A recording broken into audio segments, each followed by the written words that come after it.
Hello अस्सलाम वालेकुम students. आज हम बात करने वाले हैं फिस्कल पॉलिसी और टैक्स अपडेट्स के बारे में। पिछले 15 दिन में जो भी इवेंट्स हुए, जो भी मेजर चेंजेस हुई टैक्सेशन में और फिस्कल पॉलिसी में, और जो उनके बारे में रिगार्डिंग उनके न्यूज़ हैं, मैं आपके साथ शेयर करूंगा। और कुछ मैं आपको इन्फॉर्म भी करना चाहता हूँ कि किस तरह आप इन जो चीज़ें मैं आपको बता रहा हूँ, इसे किस तरह एक्सेस कर सकते हैं रिटर्न फॉर्म में। सबसे पहले जाते हैं हम अपने ब्राउज़र पे। गूगल क्रोम ओपन कर लेते हैं। आप हमारी वेबसाइट ओपन करेंगे iaracademy.com। मैंने इसमें एक न्यू टैब ऐड की है। सबसे पहले नंबर पे आप देख रहे होंगे न्यूज़ स्लैश अपडेट्स। सिर्फ इस पेज के ऊपर आपको जितनी भी टैक्स के हवाले से न्यूज़ वगैरह हैं, मैं टाइम टू टाइम इसे कोशिश करूंगा अपडेट करता रहूं। अगर आपका रिस्पॉन्स अच्छा रहा तो मैं यहाँ भी इसके ऊपर वीडियोस भी करता रहूंगा। इस फर्स्ट टैब में आपको तमाम न्यूज़ और अपडेट्स मिल जाएंगी। जिक्र करते हैं पिछले 15 दिन में क्या मेजर इवेंट्स हुए। सबसे पहले तो हम बात कर लेते हैं, एफबीआर ने एक लॉन्च किया था track and trace system TTS के नाम से। नवंबर में लॉन्च किया गया था ये सिस्टम।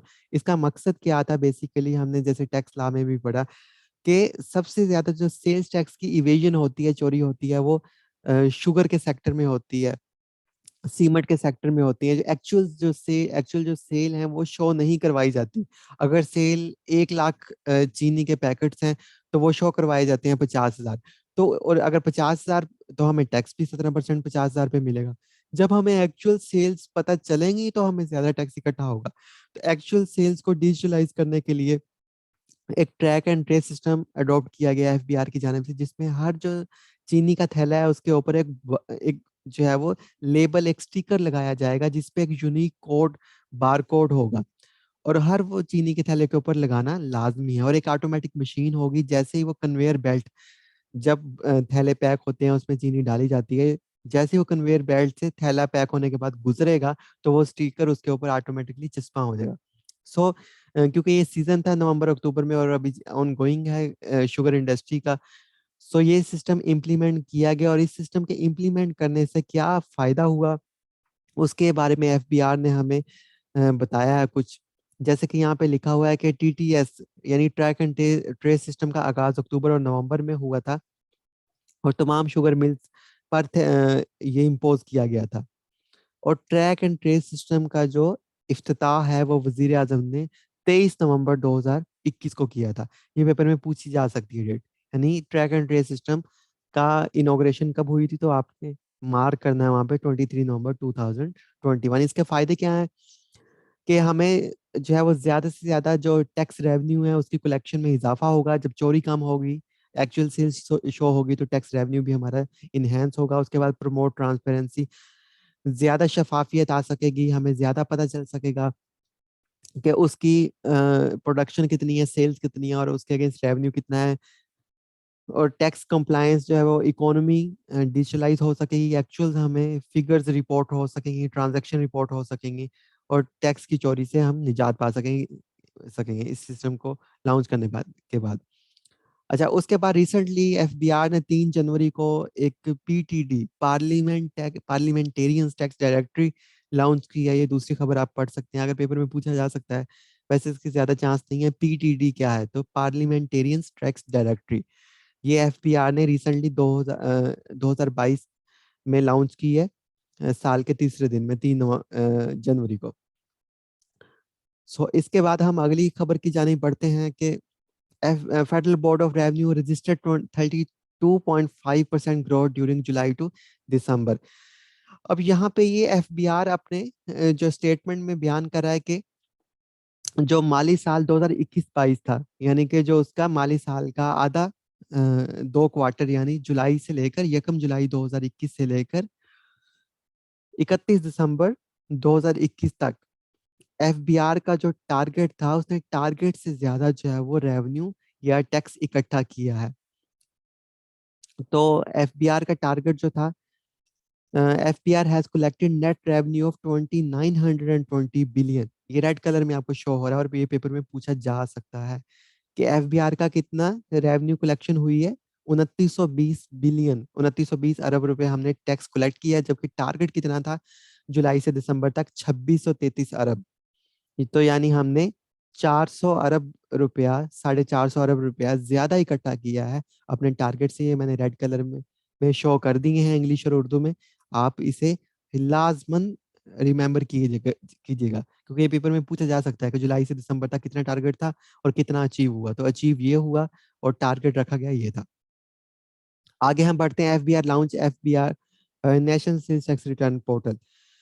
अच्छा, एक बहुत ही ज्यादा मसला था पूरे पाकिस्तान में। जैसे मैंने आपको टैक्स एडमिनिस्ट्रेशन के लेक्चर में पढ़ाया कि सेल्स टैक्स ऑन सर्विसेज जो है वो सूबों के पास है। तो चारों सूबों के अपने provincial services tax collection authorities हैं, जो अपना हर सूबे से अपनी सर्विसेज टैक्स की, सेल्स टैक्स ऑन सर्विसेज की कलेक्शन करती हैं। सो उनकी रिटर्न रिटर्न फाइलिंग का प्रोसीजर अपना है, रिटर्न फाइलिंग का तरीकाकार अपना है, कलेक्शन टैक्स कलेक्शन का तरीकाकार अपना है। फॉर एग्जाम्पल, अगर एक एचबीएल बैंक या मोबिलिंग कंपनी चारों सूबों में पाकिस्तान के काम कर रही है, तो वो चार सूबों को अलग अलग सेल्स टैक्स ऑन सर्विसेज की रिटर्न फाइल करेगी। इसी तरह हबीब बैंक चारों सूबों में काम कर रहा है, तो चार सूबों की अथॉरिटीज को एक अलग अलग रिटर्न वो फाइल करेगा। और अगर इस्लामाबाद में भी काम कर रहा है तो इस्लामाबाद में एक अलग रिटर्न फाइल करेगा। तो सेल्स टैक्स रिटर्न जो है वो मंथली है, सर्विसेज की मैं बात कर रहा हूँ। तो ये अब जो बड़े बिजनेस थे उनकी ईज ऑफ डूइंग बिजनेस में मसला आ रहा था, और हमारी ईज ऑफ डूइंग बिजनेस की रैंकिंग जो है वो दिन ब दिन नीचे जा रही थी। आई थिंक हम 124 नंबर पे इस साल हैं। यानी पाकिस्तान में बिजनेस करना इतना मुश्किल है, आसान नहीं है। इसलिए ईज ऑफ डूइंग बिजनेस में हमारी रैंकिंग 124 नंबर पे थी।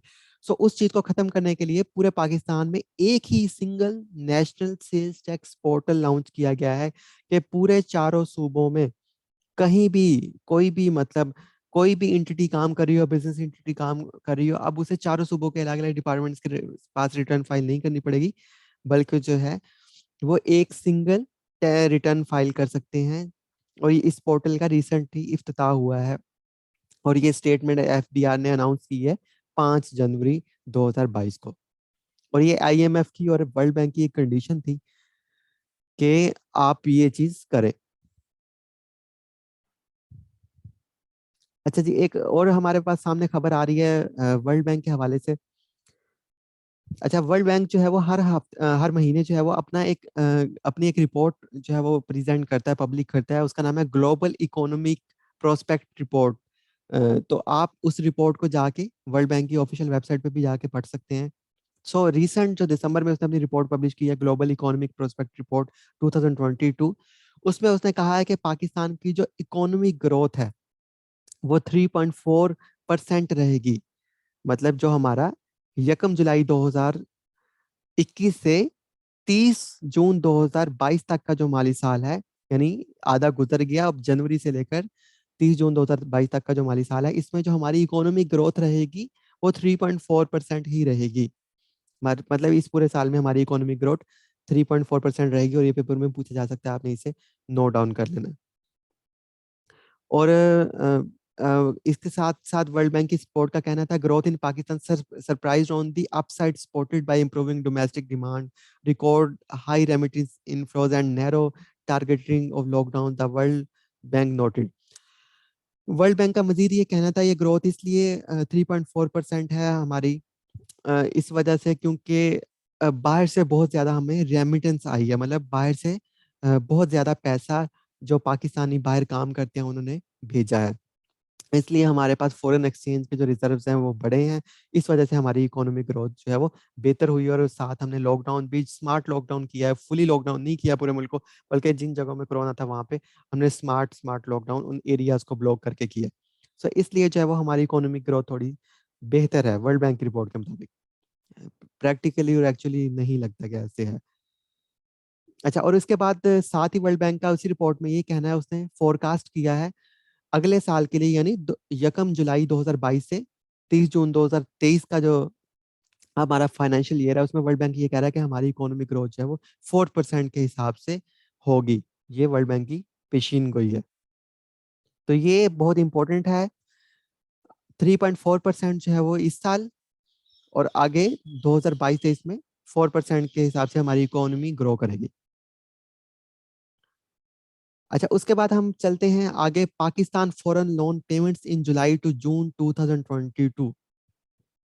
जुलाई अच्छा, पाकिस्तान पे आपको पता है कि बहुत ही ज्यादा लोन्स का बर्डन है, हमें अपना टैक्स के रेवेन्यू का, हमें मुल्क का बेशतर जो पैसा है वो लोन की किस्त को चुकाने में देना पड़ता है। सो कितना है लोन्स, कितना इस साल हमने चुकाना है, हम इस माली साल का ताल्लुक है हमारे पेपर से, तो हम देखते हैं कि इस माली साल में क्या हमारे ऊपर लाइबिलिटी है। सबसे पहले वो ये कहता है कि Pakistan to repay foreign loan worth 8.638 billion till June, यानी यकम जनवरी से लेकर 30 जून 2022 का जो टाइम है, यानी अब से जो 6 महीने हैं हमारे पास, इसमें हमने जो लोन की किस्त देनी है, जो हमारे गैर मुल्की तमाम कर्जे हैं, वो 8.63 अरब डॉलर जो है वो हमने पे करने हैं। 8.638 बिलियन, ये हमने अमाउंट जो है वो लोन की सूरत में पे करनी है अंटिल दी 30 जून। अच्छा, आगे वो कहते हैं कि Pakistan has to repay foreign loans worth 8 points during the second half December of June of the fiscal in the news reported by ETC. Pakistan total foreign repayments amount to 12.3 billion during the current fiscal year. ये दोनों figures आपने note करनी है। ये जो पूरा माली साल था, फिर मैं बात कर रहा हूँ 1 जुलाई 2021 से लेकर 30 जून 2022 तक का जो माली साल है, इसमें टोटल हमारा फॉरेन लोन जो हमने पे करना है, जो उसकी किस्त पे करनी है, उसकी अमाउंट ये है 12.3 अरब डॉलर। ये हमने पूरे माली साल में, पूरे 2021-22 के माली साल में, ये हमने लोन की किस्त की अमाउंट फॉरेन जो बॉडीज हैं उन्हें पे करनी है 12.3 अरब डॉलर। और ये पेपर में पूछा जा सकता है, बहुत ज्यादा ये चीज इंपॉर्टेंट है। और साथ, अगर 6 महीने की बात करें, जो इस 6 महीने की हमारी लाइबिलिटी है जनवरी से लेकर जून तक की, तो वो है 8.63 अरब डॉलर।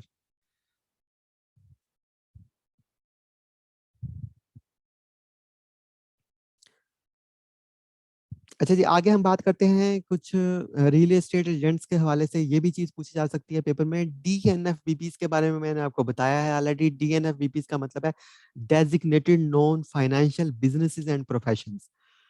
मतलब यानी कि वो लोग जैसे कि रियल एस्टेट एजेंट्स हैं, जो प्रॉपर्टी लेते हैं, बाय करते हैं, सेल करते हैं, डेवलपर्स हैं, जमीनों कॉलोनियां काट के बनाते हैं, फ्लैट्स बनाते हैं, सड़कें बनाते, तो इस तरह से जो भी बिल्डर्स, डेवलपर्स और रियल एस्टेट एजेंट्स हैं, सारे के सारे, उनके लिए ये कंपलसरी कर दिया है कि वो अपने आप को एफबीआर के साथ रजिस्टर करवाएंगे, और अपना काम करने के लिए एफबीआर से रजिस्ट्रेशन सर्टिफिकेट के अलावा एक और लाइसेंस भी हासिल करेंगे।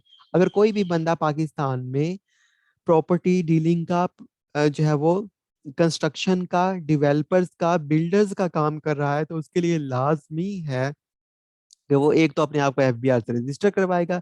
रजिस्ट्रेशन करवाने के साथ वो एक एडिशनली एक लाइसेंस के लिए अप्लाई करेगा एफबीआर के पास कि हमें लाइसेंस इशू किया जाए, हम ये बिजनेस कर रहे हैं।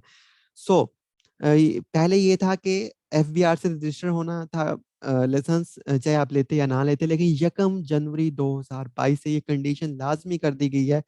जो भी बंदा पाकिस्तान में प्रॉपर्टी डीलिंग, प्रॉपर्टी से रिलेटेड जो भी काम कर रहा है, वो रजिस्टर तो होगा होगा, प्लस एक एडिशनली एफबीआर से लाइसेंस लेगा एज ए डीएनएफबीपी, यानी designated non financial business and profession का वो एक लाइसेंस लेगा एफबीआर से। और उस लाइसेंस लेने के बाद वो एंटी मनी लॉन्ड्रिंग के जो लॉज हैं उन्हें वो कंप्लाई करेगा। सो ये इसलिए किया गया क्योंकि आईएमएफ और वर्ल्ड बैंक बारहा ये कहता रहा है कि पाकिस्तान में जो सबसे ज्यादा जो टैक्स की चोरी होती है, जो सबसे आसान तरीका है ब्लैक को वाइट करने का, वो ये है कि आप रियल एस्टेट सेक्टर में इन्वेस्टमेंट कर दें, और बाद में वो इन्वेस्टमेंट आपकी वाइट हो जाएगी। आपको उसकी सेल से जो है वो प्रोसीड या मनी रिसीव होगी, तो आप कहेंगे मैंने तो जो है वो जमीन बेच के, कॉलोनी काट के, फ्लैट जो है वो प्लाजा बना के बेची है, तो इस तरह आपकी जो ब्लैक मनी है वो वाइट हो जाएगी। और दूसरा जो एक खतरनाक या सस्पिशियस सेक्टर, वो ये है कि अकाउंटेंट्स का। ऐसे अकाउंटेंट्स जो पाकिस्तान में, जो जिन्हें तरीके आते हैं या गुर आते हैं, जो पाकिस्तान में लोगों को देखें, लोगों को तो नहीं पता कि किस तरह ब्लैक को वाइट करना है। अकाउंटेंट्स, एक्सपर्ट अकाउंटेंट्स बताते हैं कि पाकिस्तान से किस तरह आपने मनी को स्वाइप करना है, रोटेट करना है और बाहर लेके जाना है, और बाहर जाके किस तरह आपने वहाँ इन्वेस्टमेंट करनी है, फिर वापस लेके आना पाकिस्तान को, तो इस तरह आपकी मनी जो वाइट हो जाएगी। तो एक ये बहुत सस्पिशियस सेक्टर है। और तीसरा जो है वो FATF भी ये कह रहा है कि जो आपका गोल्ड का सेक्टर है ये भी अनडॉक्यूमेंटेड है, किसी का कुछ पता नहीं है, कितनी सेल आ रही है, कस्टमर का कोई कुछ पता नहीं है कि कौन ले रहा है, चीज़ दे रहा है। तो ये भी यहाँ पे ब्लैक मनी जो है व्हाइट में कन्वर्ट होती है, कि लोग जो है वो पैसे को कन्वर्ट करवा लेते हैं सोने में और रख लेते हैं अपने पास, जो कभी भी डिवैल्यू नहीं होता।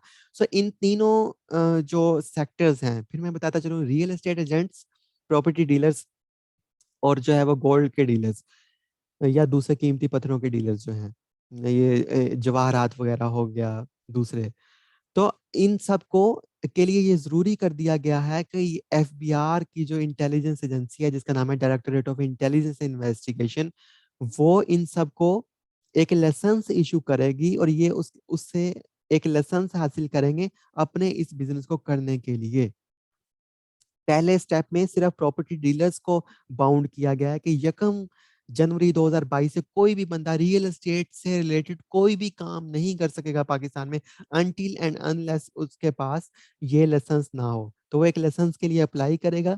एफबीआर की इंटेलिजेंस एंड इन्वेस्टिगेशन एजेंसी को उसे लाइसेंस एक इश्यू होगा, वो उसे प्रिंट करेगा तो उसके बाद ही वो कर सकेगा। हाँ, एफबीआर की रजिस्ट्रेशन एक अलहदा चीज़ है, वो तो रजिस्टर तो होगा, रजिस्ट्रेशन के साथ एक लाइसेंस भी उसे लेना पड़ेगा। सो ये कंडीशन कब से लागू है?